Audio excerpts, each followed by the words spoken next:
Nuclear fusion powers the sun and stars. It's both the most common form of energy in the universe and the most powerful. Producing abundant fusion on Earth is considered one of the grand engineering challenges of the 21st century. If achieved, clean, safe energy could be available for thousands or even millions of years. That's why efforts are underway here in the United States and across the world to help make this concept of a star on Earth a reality.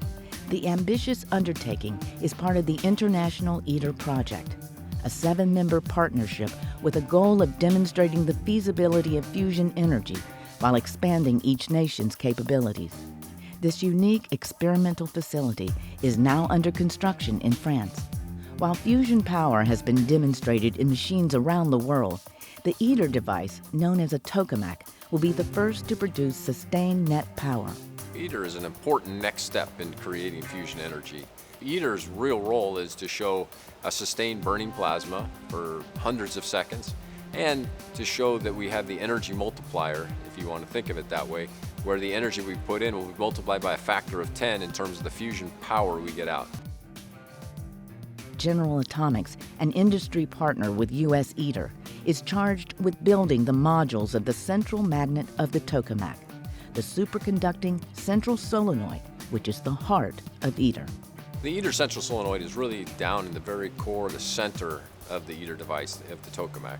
And the plasma then is this donut-shaped gas and ions that move around. Now, one of the big things to make a plasma stable in a tokamak is you drive current in the plasma. To put it into perspective, those large-scale plasmas that will circulate in the tokamak will be hotter than the sun. Miles of superconducting magnets will shape and combine the plasma within a 10-story tall vacuum vessel, which is essentially a gigantic magnetic bottle.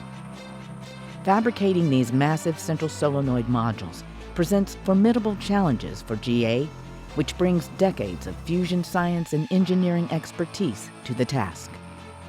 First, there are the magnet modules, 6 in total with an extra made as a spare. 10 process stations have been assembled and commissioned to manufacture them. Each individual piece of conductor is 900 meters long and wound into turns, the ends of which must come within 1/4 of an inch of each other. A total of 4 miles of conductor go into a single module. Once wound, the coils are heat-treated for a month, during which the niobium tin alloy of the conductor becomes superconducting. Then they're insulated. Each of the 6 modules weighs some 250,000 pounds and will be tested at 50 kiloamperes, slightly higher than the actual ITER operating current, and at 4 degrees Kelvin. The modules are then supported by a structural cage built to withstand tremendous force, the equivalent, in fact, of 2 space shuttles worth of thrust. Industries across the country are now building components for the support cage. One of the last components that gets assembled into ITER, this whole central solenoid, 50 plus feet tall, gets lowered down into the center of it and then connected into the systems that will provide power to the coil. It's a very tightly controlled process, and the tolerances are incredible. And that's the real challenge, is to make sure that when you do something for the first time, it works. The first modules will be completed next year.